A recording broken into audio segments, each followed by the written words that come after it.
Olá, tudo bem com vocês? Espero que sim. Vamos dar sequência aqui à nossa disciplina de Direito Eleitoral.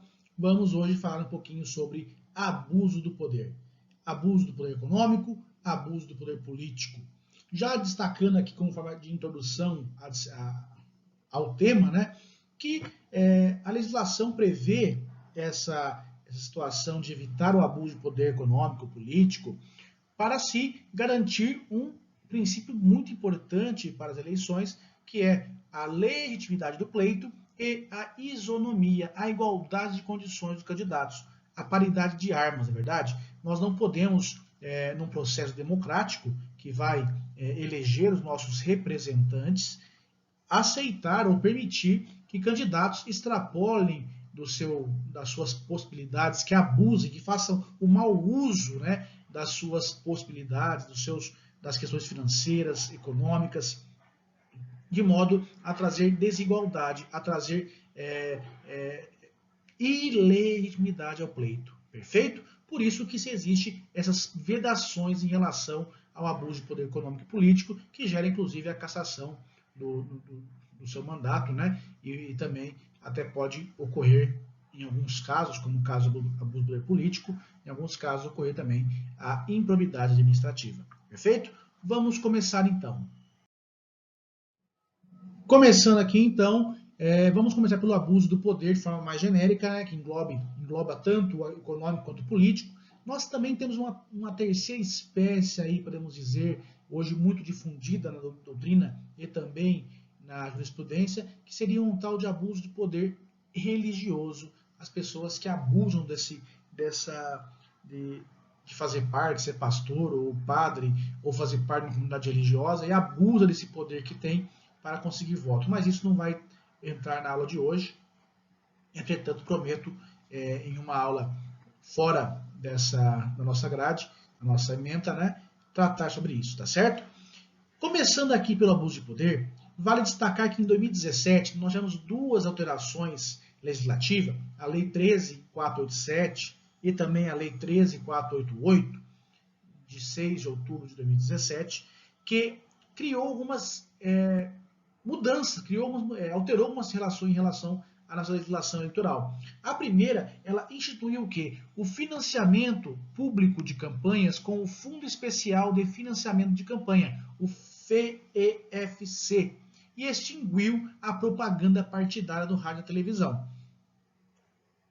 Já a Lei 13.488, tá, de 6 de outubro de 2017, ela realizou diversas mudanças no ordenamento eleitoral. Dentre essas, limite de gastos para a campanha eleitoral, para prefeito, vereador, deputado, senador, presidente. Hoje tem um limite de gastos, você não pode gastar ao bel prazer como você quer, tá certo? Então, além disso, estabeleceu cláusulas de barreira para os partidos políticos. Além disso, regulamentou as doações de pessoas físicas, que são aquelas doações que não podem extrapolar 10% aí do seu rendimento bruto anual declarado no imposto de renda. Também criou a vaquinha online ou crowdfunding, que é em relação aos candidatos que, aliás, podem desde já, tá? Estamos em pré-campanha a partir do dia 15 de maio, né? E desde já podem criar vaquinhas virtuais, o crowdfunding, de modo a fazer um financiamento coletivo. Pessoas que concordam com suas ideias, seus ideais, poder doar por meio desse crowdfunding, por meio dessa vaquinha virtual, tá certo? Além disso, também estabeleceu algumas restrições ao autofinanciamento, que em 2016 foi o que mais teve no Brasil, em razão da proibição de doação empresarial para as campanhas. E aí, as pessoas que tinham condições iam lá e colocava o teto do valor permitido a se gastar numa campanha de prefeito e vereador, de modo a se autofinanciar. Isso foi limitado também. Nós veremos isso quando tratarmos de financiamento eleitoral, que é a próxima aula, tá bom? Mas só para destacar. E também estabeleceu algumas regras mínimas de participação em debates, tornando obrigatória a participação de candidatos cujos partidos contem, né, com pelo menos 5 cadeiras na Câmara dos Deputados. Logicamente que essas medidas, elas visam o quê? Elas visam tornar mais democrático o acesso à disputa eleitoral e também, em especial, a combater o abuso do poder político e econômico nas eleições, de modo a resguardar o processo democrático eleitoral.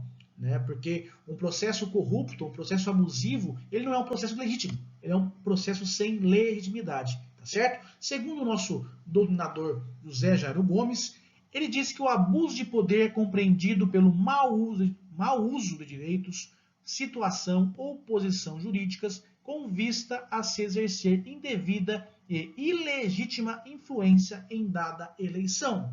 Tá certo? Então eu tenho direito de fazer propaganda eleitoral. Eu tenho direito de patrocinar postagens no Facebook durante a campanha. Entretanto, se eu fizer de forma abusiva, se eu usar de forma, se eu fizer um mau uso desse direito, ou de forma, vamos dizer assim, excessiva, né, de modo a trazer desigualdade ao pleito, eu vou estar cometendo um abuso. Tranquilo? Para a configuração do abuso de poder, deve ocorrer uma conduta contrária ao direito, que não se limita à lei, tá? O conceito jurídico é indeterminado, ou seja, não é determinado, não é XY, não, ele é indeterminado, sendo que a sua configuração só pode ser verificada na prática, com base nas circunstâncias que o evento apresentar. Então, a justiça analisa o abuso de poder de forma caso a caso. Não tem como você estabelecer um critério único, porque ele é um conceito indeterminado. Por isso que a justiça vai analisar caso a caso se houve um mau uso do direito, se houve um excesso de direito, se houve um excesso de poderio financeiro. Tudo isso vai ser analisado caso a caso e não de forma 2 mais 2 é 4, tá certo? E eu sempre volto a lembrar vocês, a justiça eleitoral e o direito eleitoral, ele é o menos exato do direito. Isso que já não é exato, não é verdade? Mas ele é pior ainda que os outros ramos do direito, porque ele é basicamente fundado em jurisprudências do TSE, tá certo? Em súmulas do TSE. A lei, de fato, ela traz algumas previsões. Entretanto, o que vai valer realmente, porque a maior parte dos conceitos trazidos pela lei são conceitos indeterminados, o que vai valer vai ser justamente a análise do Tribunal Superior Eleitoral, tá certo? Vamos seguir. Continuando aqui com mais um conceito do Gomes, ele diz o seguinte: a sua concretização tanto pode se dar por ofensa ao processo eleitoral, resultando comprometimento da normalidade ou legitimidade das eleições, quanto pela subversão da vontade do eleitor em sua indevassável esfera de liberdade, ou pelo comprometimento de igualdade da disputa. Percebe que o que visa quando se evita o abuso de poder, você está buscando o quê? Garantir a liberdade do eleitor, garantir a questão de um pleito legítimo sem corrupção, sem abusos, está também buscando possibilitar a igualdade de condições a todos os candidatos do pleito, tá certo? Para a ocorrência do abuso de poder, deve existir um processo eleitoral em curso ou próximo, isso é muito importante, tá bom? Pois caso contrário, não há de se falar em ilícito. Se não tiver um processo eleitoral próximo ou em curso, eu não posso falar em abuso de poder político e econômico, tá certo? Por isso que, como por exemplo o abuso de poder político, boa parte das condutas está no artigo 73, que é as nossas condutas vedadas. E essas condutas não podem ocorrer em ano eleitoral, então está no ano de eleição, tranquilo? Já vimos isso lá quando começamos a ver o processo eleitoral. Além disso, há dois tipos de abuso de poder, o econômico e o político. E parte da doutrina afirma existir um terceiro, que seria a união do abuso de poder econômico e do abuso de poder político, se transformando num abuso de poder econômico-político, que é muito comum também as pessoas responderem uma AGE ou uma AIME em relação a isso, somando as duas coisas, abuso de poder econômico e político, tá certo? E eu falei essa terceira ou quarta via, que seria o abuso de poder religioso. Vamos conhecer então cada um deles agora. Começando aqui pelo nosso abuso do poder econômico. O abuso do poder econômico ele pode ser compreendido como um mau uso ou o uso de maneira exorbitante, excessiva, né, dos recursos financeiros e patrimoniais detidos, controlados ou disponibilizados ao agente. Então eu posso, lógico, ter gastos de campanha, como eu disse, em relação ao patrocínio de postagem no Facebook, mas eu vou lá e gasto 50 mil reais em patrocínio, e é um valor excessivo, não é verdade? Nem todos conseguem ter condições de pagar 50 mil de patrocínio em Facebook. Por isso que vai ser visto a caso, na verdade, as circunstâncias fáticas do evento, para se configurar ou não esse abuso. Mas ele é um mau uso, então ele é um uso de maneira exorbitante, excessiva dos recursos financeiros e patrimoniais que o candidato detém. Tranquilo? É imprescindível o quê? É imprescindível ser possível valorizar ou valorar economicamente a relação jurídica e a conduta. Só vai dar para falar em abuso de poder econômico quando o ilícito estiver ligado ao quê? A um valor patrimonial, a um valor pecuniário ou em dinheiro, tá certo? Então, se não tem valor, se não tem dinheiro, não tem como a gente falar em abuso de poder econômico, perfeito?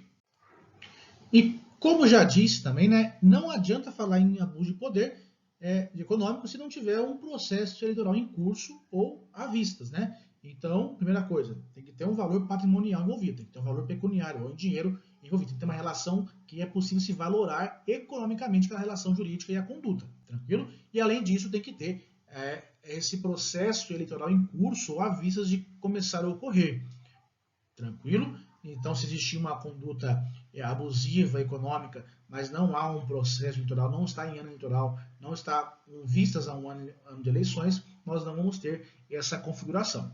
Beleza? E além disso, a configuração do abuso de poder ele é um fato autônomo. O que quer dizer isso?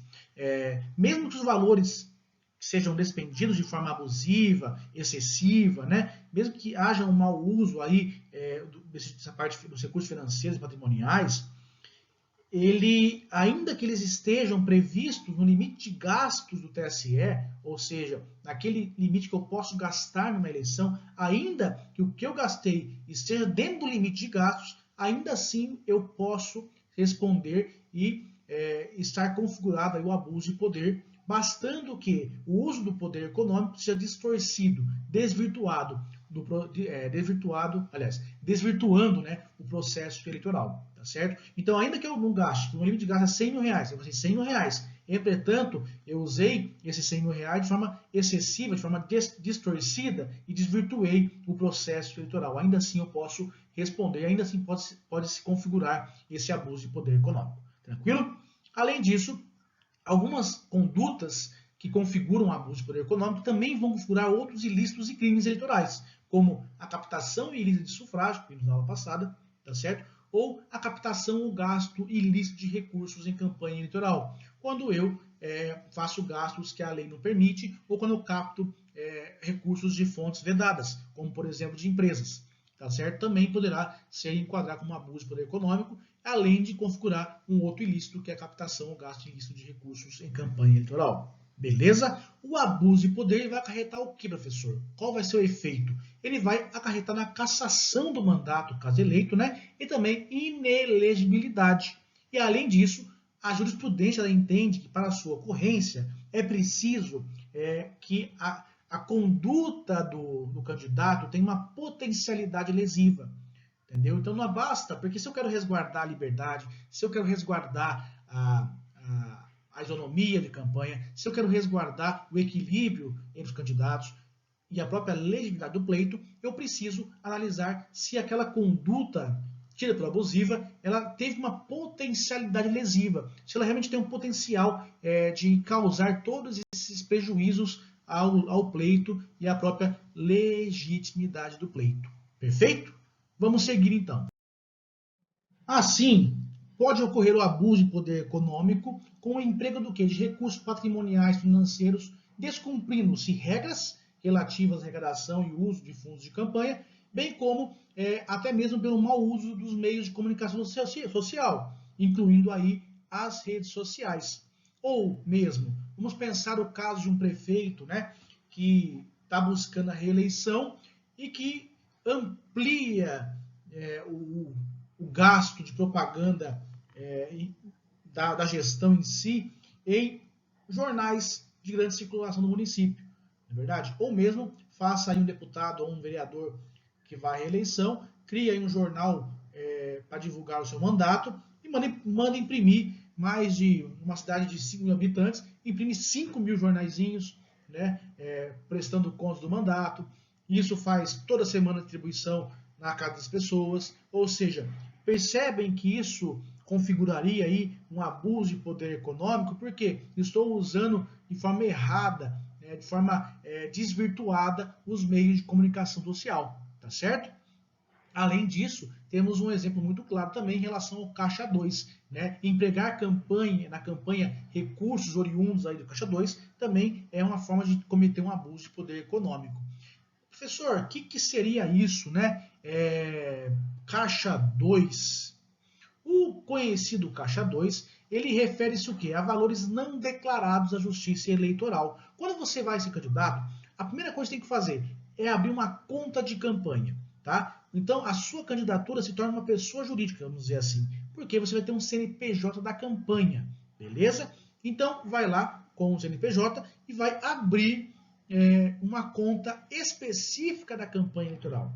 Então, toda movimentação de dinheiro, tudo que arrecadar, tudo que gastar, tem que passar por essa conta. Eu não posso sair dando dinheiro do meu bolso, né, sem passar por esse caixa, que é a conta de campanha. Tudo que se faz fora dessa conta de campanha é tido por Caixa 2. E é muito comum, viu, gente? Não pense em Caixa 2 apenas aquele que ficou famoso aí do Petrolão. Não. O Caixa 2 é muito comum na sua cidade, na minha cidade. Por quê? Porque é um cabo eleitoral que pagou em dinheiro, que se pagou em dinheiro, que não passou pelo dinheiro da campanha. É uma pessoa ou outra que emprestou um carro para você usar na sua campanha, que não foi declarada na justiça como bem sem dinheiro, bem estimável, né, em dinheiro, né, que é quando é cedido um bem, ele é definido como um bem estimado em dinheiro, é doação estimável, que fala na prestação de contas. E simplesmente não coloquei, é um Caixa 2. Vocês notem que a questão do Caixa 2 pode ser tão simplesinha, tão bobinha, e ao mesmo tempo uma coisa bem grandiosa, como foi os financiamentos eleitorais aí há alguns anos no Brasil, tá certo? Então, se eu recebi uma doação de alguma pessoa física e não coloquei na conta oficial de campanha, e vou utilizar o dinheiro para pagar alguma conta, uma despesa da minha campanha, então, logicamente, eu estou também utilizando um Caixa 2, um caixa que não é oficial, um caixa extraoficial, tá bom? Além disso, se eu receber dinheiro de fonte vedada, eu não vou poder declarar na campanha, porque é fonte vedada. Então, eu vou lá e faço um caixinha 2, ou seja, um caixinha extraoficial para receber dinheiro de fonte vedada, como, por exemplo, de empresas. Eu crio um caixinha escondido para usar nos meus gastos de campanha e na conta oficial de campanha eu só uso ali o dinheiro que é legal, que é permitido, tá certo? E aí a Justiça Eleitoral vai lá e aprova minhas contas e eu falo, eu tive minhas contas aprovadas na Justiça Eleitoral. Tudo está certo, porque foram aprovadas. Mas se esquece que o Caixa 2, a Justiça nem sempre tem acesso, porque está escondido, está no cantinho aqui, não é verdade?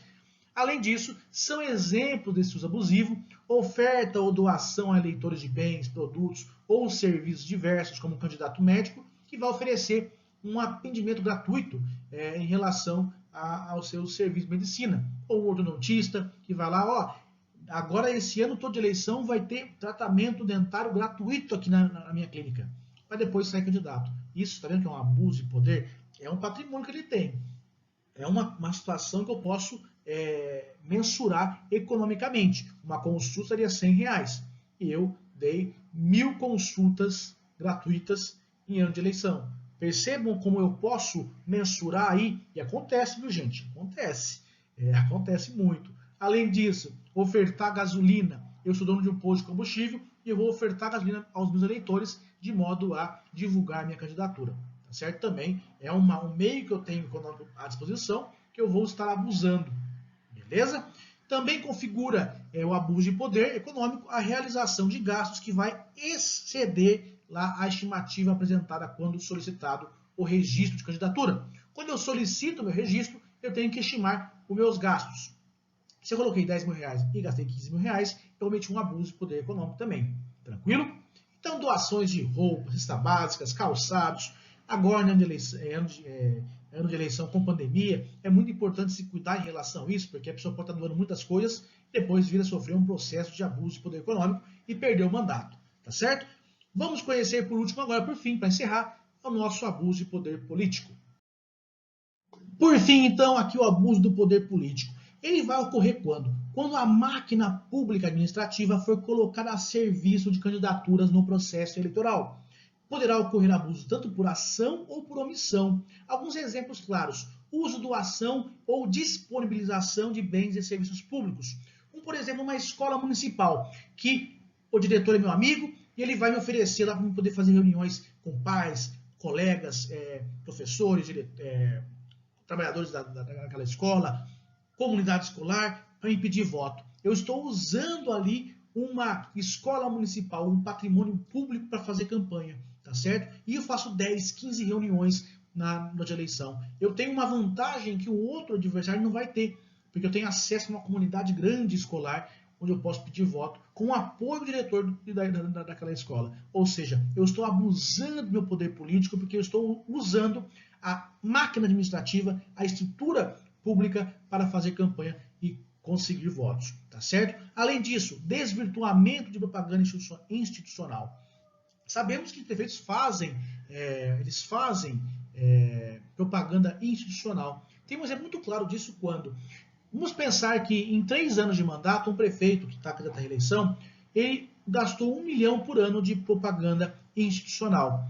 No ano de eleição, no seu 4º ano de mandato, ele passa a gastar 4 milhões de reais em propaganda institucional. Nesse caso, vocês percebem que está havendo um abuso aí, ó. Eu tenho uma coisa meio que parelha. 1 milhão, 1 milhão, 1 milhão. E no último ano de mandato, no ano de eleição, que eu vou para a reeleição, aí eu gasto 4 milhões. Eu estou desvirtuando a propaganda institucional. Além disso, também é o caso daquele deputado, vereador, que imprime lá a sua prestação de contas, vamos imprimir um jornalzinho prestando contas, e na eleição ele fazia 100, 200 impressões e usando a máquina ali, usando o dinheiro público do seu mandato, ou usando inclusive a estrutura física do seu gabinete, como impressoras, que estão lá públicas, são patrimônios públicos, para imprimir e fazer campanha eleitoral. Isso também é um abuso de poder político. Além disso, manipulação de programas sociais. O valor do benefício era R$100 e no ano de eleição eu ponho para R$500 só para me ganhar a reeleição. Também é uma conduta vedada que gera abuso de poder político. E também um outro exemplo, não é só isso, tem muito mais exemplos, a contratação ilícita de pessoal ou serviços. Além disso, a lei das eleições ela prevê um rol muito maior de exemplos que são as chamadas de condutas vedadas em ano de eleição. É lá que você vai achar diversas condutas, mas é um rol exemplificativo, ou seja, não é um rol taxativo, fechado, somente aquelas condutas são consideradas abuso de poder político. Ali é um rol exemplificativo. Outras condutas poderão se enquadrar, se encaixar, se moldar ali naqueles exemplos trazidos pela lei. Perfeito? Além disso, para encerrar nossa aula de hoje, o abuso de poder político também vai gerar uma inelegibilidade, além da cassação do mandato. E, além disso, ao contrário do que acontece com o poder econômico, que só gera esses dois, gera essas duas sanções aí, nós temos no abuso de poder político que as condutas vedadas previstas no artigo 73 a 78 da nossa lei das eleições também vão ser enquadradas, tipificadas como uma infração civil, ou seja, vão também configurar atos de improbidade administrativa. Perfeito? Então, por hoje era isso, pessoal. Muito obrigado pela sua atenção e até a nossa próxima aulinha.